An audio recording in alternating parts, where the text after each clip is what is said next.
Oi, gente! Roberto Rilo Bíscaro aqui. A história da produção do filme The Silent Scream, de 1979, é quase tão interessante quanto o filme em si. Eu digo quase tão interessante porque nenhuma nem outro são interessantes, né? O que eu vou contar da produção do filme é super comum em Hollywood, mas assim, pelo menos é mais excitante, acontece mais coisa do que no filme, que algumas pessoas dizem que é um slasher. Eu não concordo, eu acho que é um filme, é um suspense psicológico com uma história policial mal desenvolvida, vocês vão entender por quê, que tem bastante influência do filme Psicose, mas, e tem, sei lá, 2, 3 mortes, mas só porque alguém sai matando alguém, não significa que o filme seja slasher. Você tem elementos formais aí que precisam ser levados em consideração. E esse filme não tem.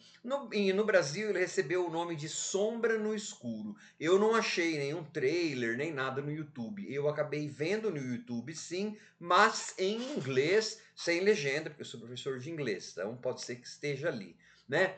Só que antes de falar um pouco sobre essa produção, eu gostaria de convidá-los a se inscreverem no canal Robertando, curtir os vídeos, compartilhá-los, agradeço bastante. Então, assim, o filme foi lançado no finalzinho de 1979, só que boa parte dele tinha sido gravado em 1977, quando o filme ficou pronto. Só que daí, na hora de assistir o produto final, a produção foi considerada unreleasable, não lançável. Imagina então como era monótono e ou ruim, né? Pois aí, gente, foram contratados atores com mais um pouquinho de nome, gente cuja carreira estava acabando, era de televisão, tal, a Ivone De Carlo, Cameron Mitchell, a Barbara Steele, né? Contrataram pessoas, atores novos, substituíram personagens, enfim, diz que assim 80% do filme foi refilmado.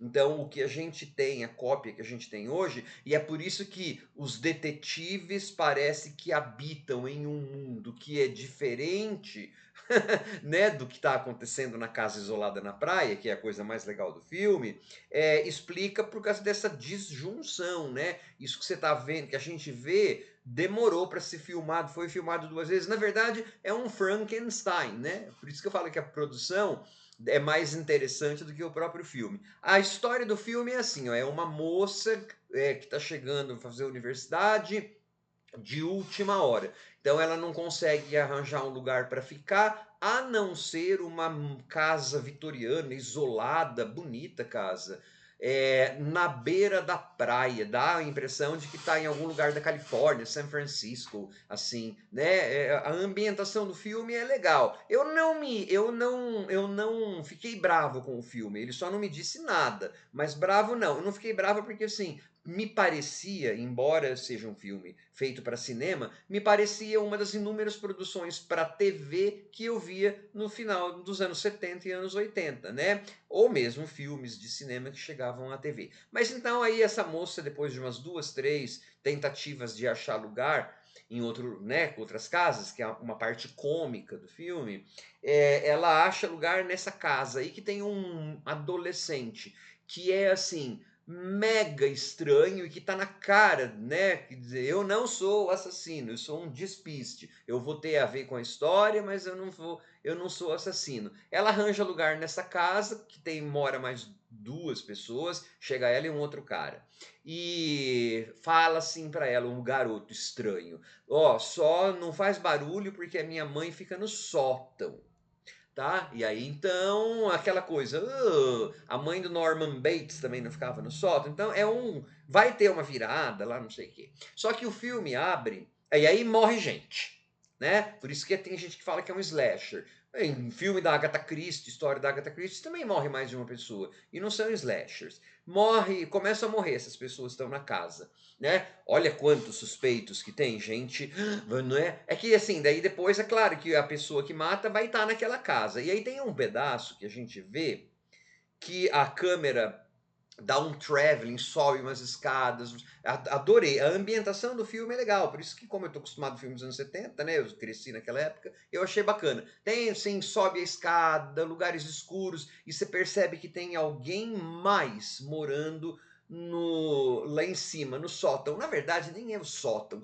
Em casa velha americana, tem um lugar, uns lugares entre as paredes, sistema de ventilação, que se chama Crawl Space. Tem vários filmes já vi que aproveitam esse crawl space. Então é alguém que mora ali, é uma mulher que você vai ver que mora ali, e aí quando a câmera tá subindo a escada, tá assim, exageradamente, como era comum nos filmes da época, interditada por teias de aranha, a ponto de você perguntar assim, ué, mas como que chegava comida para essa pessoa comer lá em cima? Assim, ela comia pela janela, ou ela comia teia de aranha, comia barata, comia poeira? Porque para ter tanta teia de aranha assim, significa que ninguém vai lá naquele lugar há anos, né? Mas enfim, aí a gente sabe que tem essa pessoa da família que está fazendo os crimes. No começo do filme, a gente viu dois detetives, uma polícia entrando lá e corpos. Aí você vai descobrir que isso é o final do filme, na verdade. E aí, paralelo a isso, você tem os detetives, então, investigando. Investigando nada, eles ficam falando no telefone e tal. As tais das mortes que acontecem. A única vez em que o mundo dos detetives meio que se cruza com os habitantes da casa é na primeira morte que eles vão lá entrevistar, né, interrogar um pouquinho as pessoas, mas então assim, gente, é uma falação o filme, e quando você fica sabendo, a história até que não é ruim, né? É uma história bem de suspense psicológico mesmo. A história não é ruim, os atores não estão ruins, a ambientação é legal, de casa, o ritmo mortiço de filme de final dos anos 70, tudo eu gostei. Só que ele não dá para dizer que ele é um bom filme, porque assim, quando você tem a virada para você descobrir o que está acontecendo, quem que mata, quem que não mata, a história é narrada para você por uma das personagens. Ah, aconteceu isso, isso, isso. A gente só vê algumas cenas de flashback, né, para ilustrar o que a personagem está falando. Então, assim, ele é um filme mais narrado do que, né, o que você vê são aquelas pessoas andando, conversando na casa, transando, né? As mortes. Tem duas, três pessoas na casa. As mortes são de faca, você só vê assim, né? Aquela coisa, a faca subindo e descendo, quando sobe da outra vez já tá com sangue, né? E é aquele tipo de filme assim, a pessoa que tá maluca lá, que vai ter a virada, não sei o quê, vai matar a outra, ou quer matar, faz assim. Além do filme ter algumas coisas em câmera lenta, é aquele tipo de filme que o vilão ainda faz bem devagarinho, sabe? Né? Você percebe que o filme não tá em câmera lenta, é o vilão, só para dar aquele ar assim de, oh meu Deus. Mas aí você podia, por que você não foge então, a pessoa que tava, né? É, é, é, é um tipo de padrão de comportamento, é uma convenção de filme antigo. Na verdade, é uma convenção que naquela época já estava antiga, né? Enfim, parece coisa de filme do Boris Karloff, aqueles filmes dos anos 30, 40. Então é assim, gente, ele é um suspense psicológico que para quem via filme de TV nos anos 70 pode curtir por causa da ambientação, das roupas, os atores, como eu falei, não tão ruins, mas dizer que é um slasher não é, porque não tem Final Girl, não tem um monte de coisa. Como eu falei, não é só porque um filme tem duas, três mortes que ele é um slasher, né?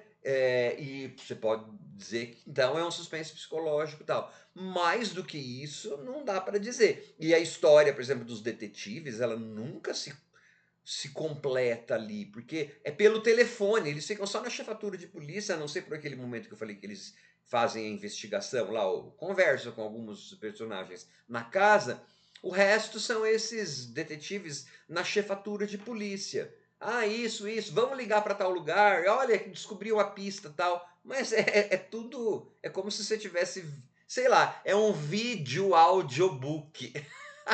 Você tá vendo as personagens narrarem a história. E de vez em quando você tem alguma coisinha acontecendo ali. Então, assim, Vixe, é bem esquecível. Como eu curto casas velhas, de madeira, sabe essa coisa assim? O tipo de cinematografia, ele não me irritou, porque não tem nada horrível. Mas sabe aquele filme? Meh, né, ok.